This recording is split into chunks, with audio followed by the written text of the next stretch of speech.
Introduction: the scroll that steals your soul.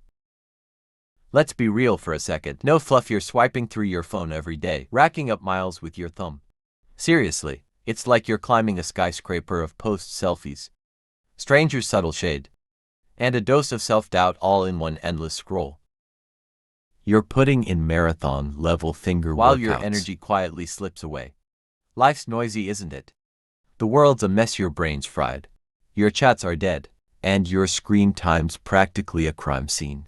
Sometimes, endlessly scrolling is the only thing dulling. The fact that you feel like you're just drifting alive, but not truly living. Let's get brutally honest for a moment. You're not even scrolling for fun anymore. You're hunting for something. A jolt, a moment of clarity. A post that somehow gives you the green light to change your life without facing the terrifying part. You're searching for a spark to make you move. But here's the twist nobody warned you about. Nobody's coming to save you. Not your ex, not your best friend with a life hack. Not some wiser future you swooping in like, hey, I fixed it all, let's be epic now. Nobody's going to jump out of your screen, grab you by the shoulders and say, let me sort out your whole life while you chill. I'm not saying this to drag you down, but to wake you up to something kind of amazing.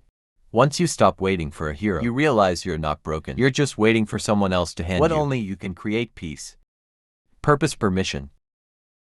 Nobody owes you that, not your family, not your friends, not the universe itself. And here's the wild part that's freeing. If nobody owes you anything, you don't owe anyone an apology for changing.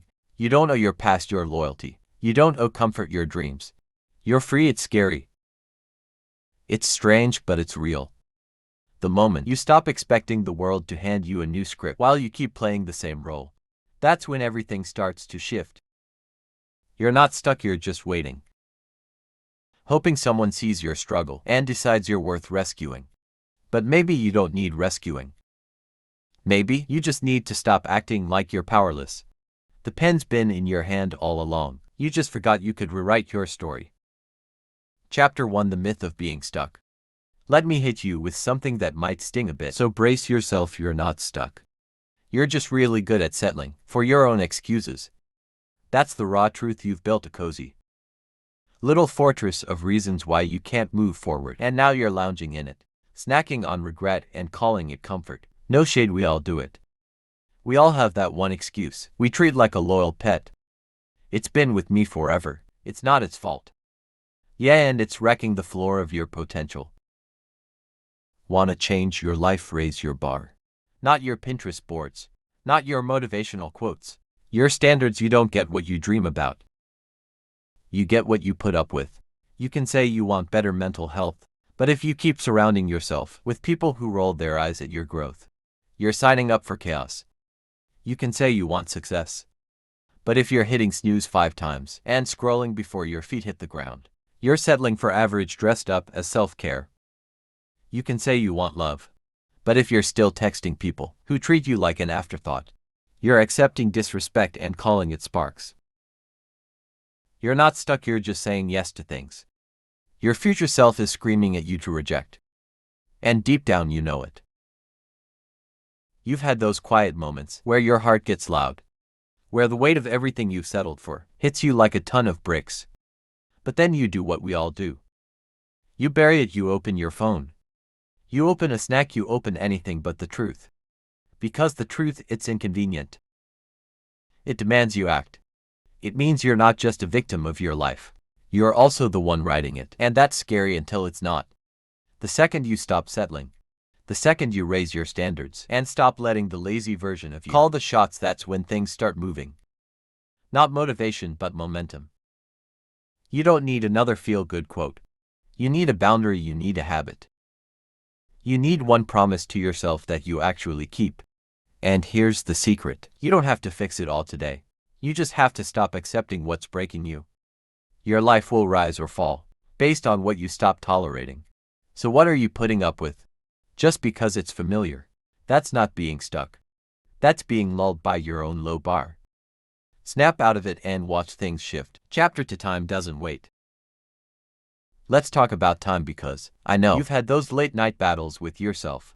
I should have started this years ago. It's too late now, everyone's already ahead. That's cute, but let's cut it out. You're not too late, you're just too distracted. Too caught up in overthinking and underdoing. Too busy watching other people build their lives like it's a movie you're not in. Every minute you spend doubting yourself is one you'll wish you could claw back later. Every day you coast on autopilot, scrolling, hesitating, rewatching the same shows, like they're a security blanket for your unfulfilled dreams. That's a day your future self is screaming, "We could have been so much further." I get it, starting something new feels like trying to lift a boulder with a toothpick. The world's loud ads yelling at you to hustle.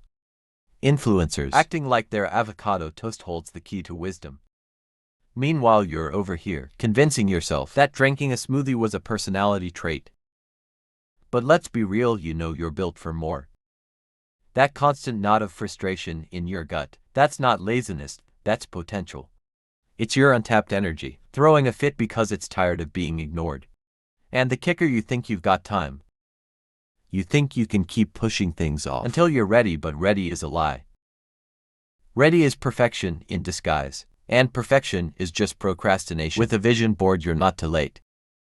That's the myth, but you are wasting time. That's the truth, and no.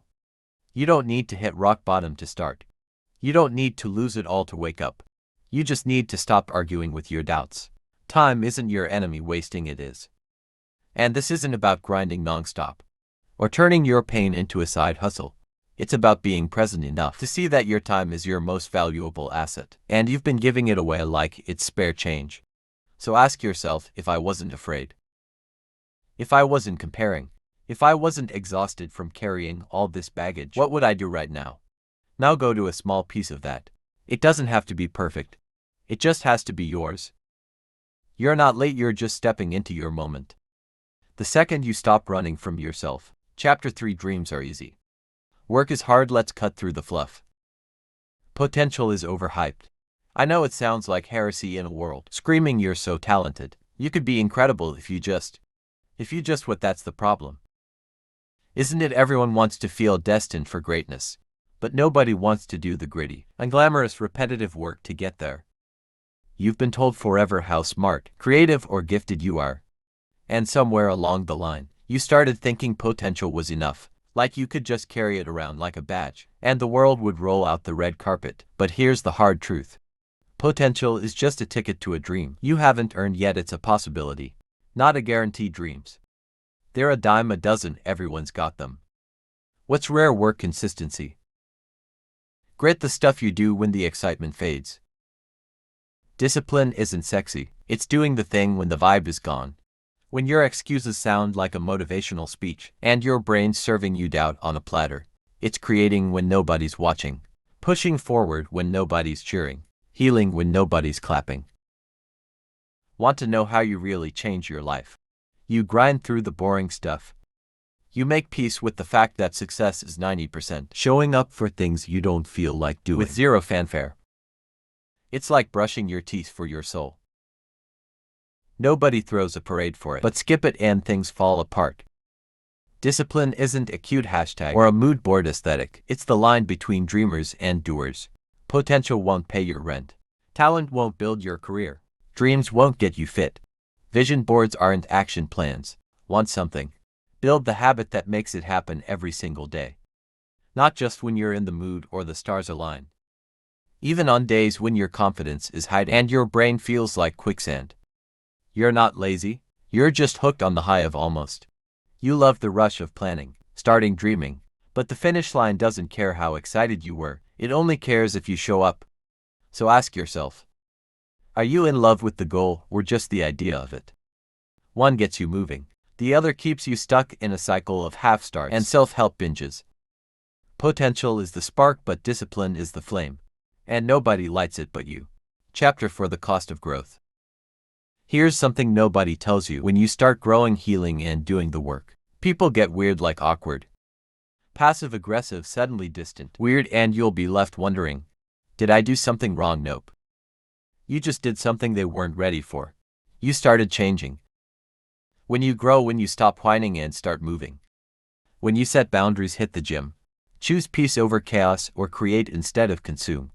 You become a mirror, a bright, unavoidable mirror, showing people what they could be doing if they were willing to get uncomfortable. And not everyone likes that reflection. Some people preferred you when you were struggling. It made their stagnation feel normal. You were relatable, safe. But now you're challenging. You're calling them out just by existing at a higher level. And yeah, it's tough. It's lonely. You'll wonder why.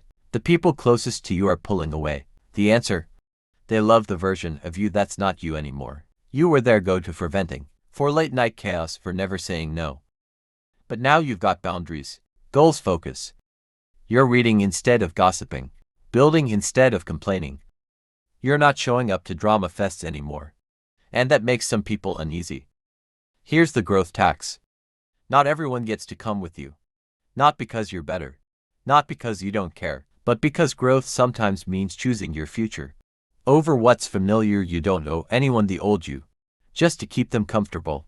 You don't have to dim your light to make someone else feel okay. You fought for this, cried, struggled, held yourself together with grit and caffeine while rewiring years of baggage. If your growth makes someone salty, that's their mirror, not your problem.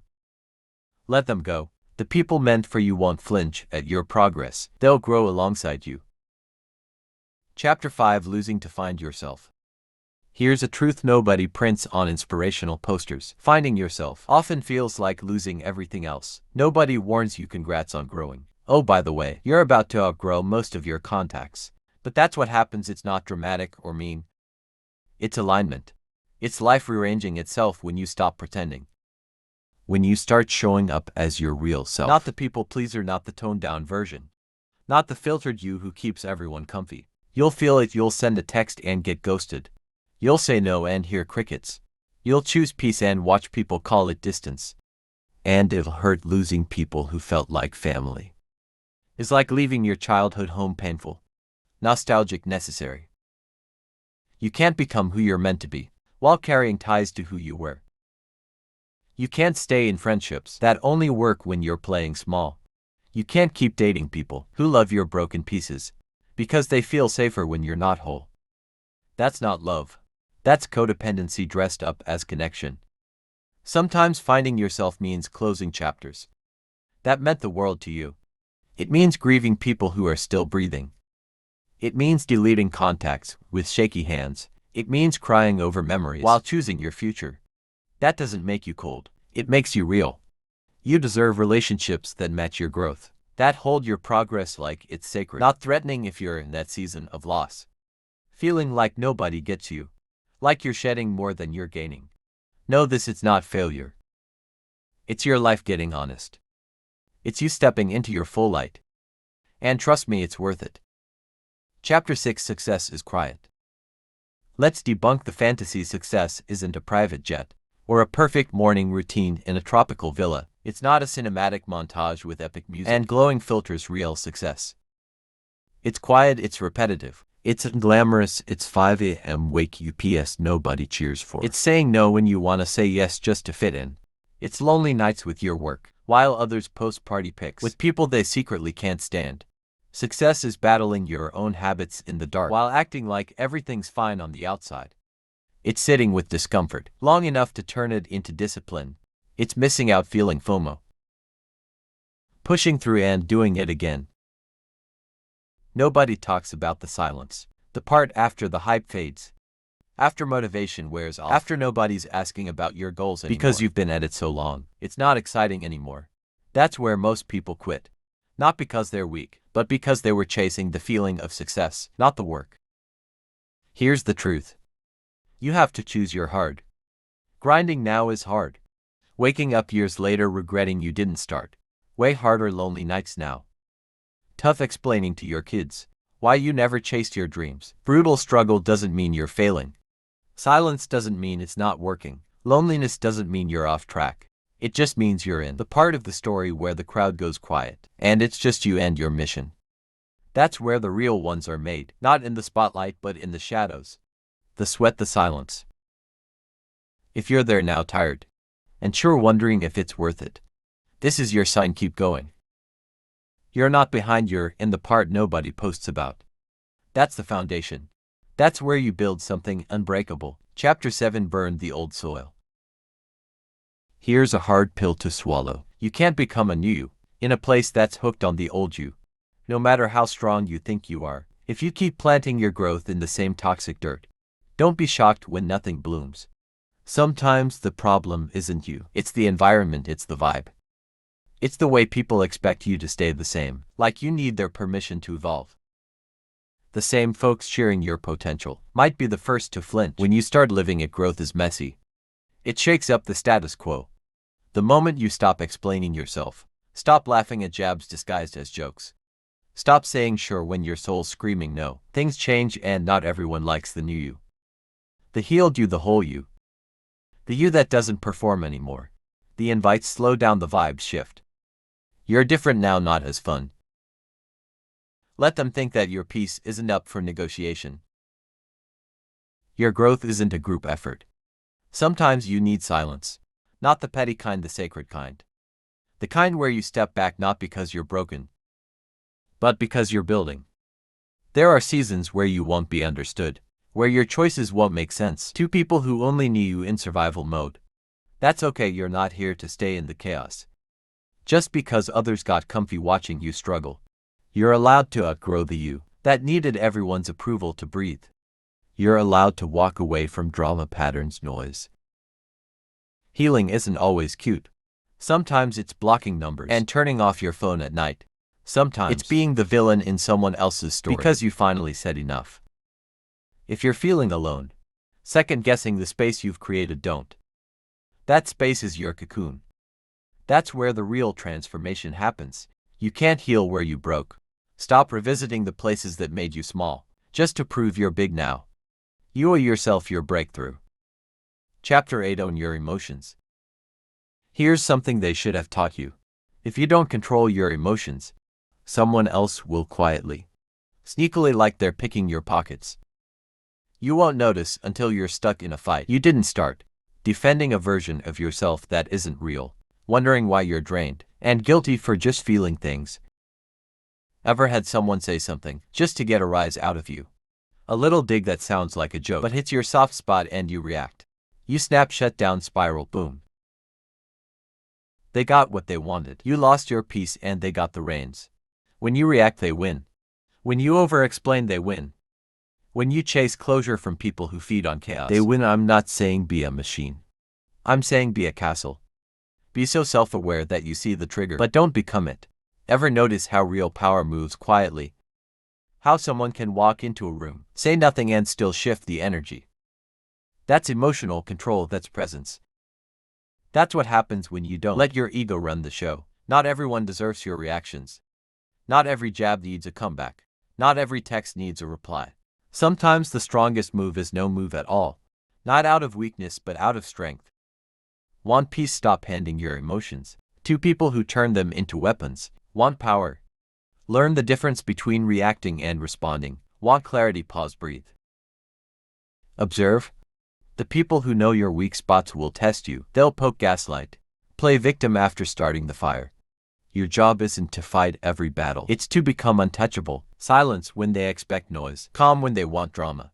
Clarity when they bring chaos. That's not cold, it's controlled. That's not distant, it's disciplined. That's not passive, it's power. You're not too emotional. You're just surrounded by people who gain when you lose your peace. Take it back. Chapter 9: Fear of being seen. Let's say it loud and clear. You're not afraid of failing. You're afraid of being seen, trying and still coming up short. That's the real fear hiding behind your excuses. You don't avoid starting because you think it won't work. You avoid it because what if you give it everything and it's still not enough, and everyone knows you cared? It feels safer to be the one who never tried than the one who tried and fell.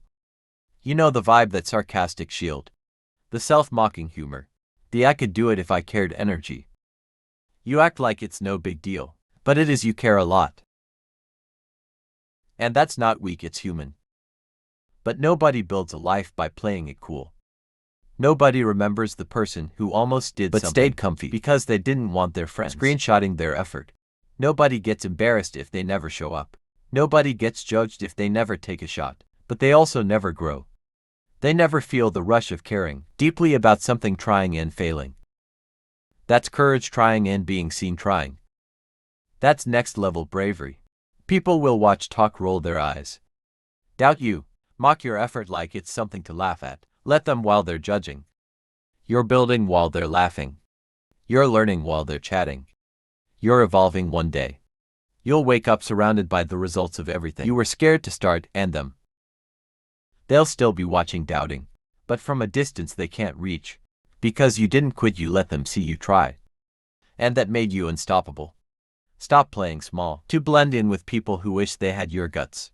This is your moment, messy, scary, real. Let them see you fall, then let them watch you rise.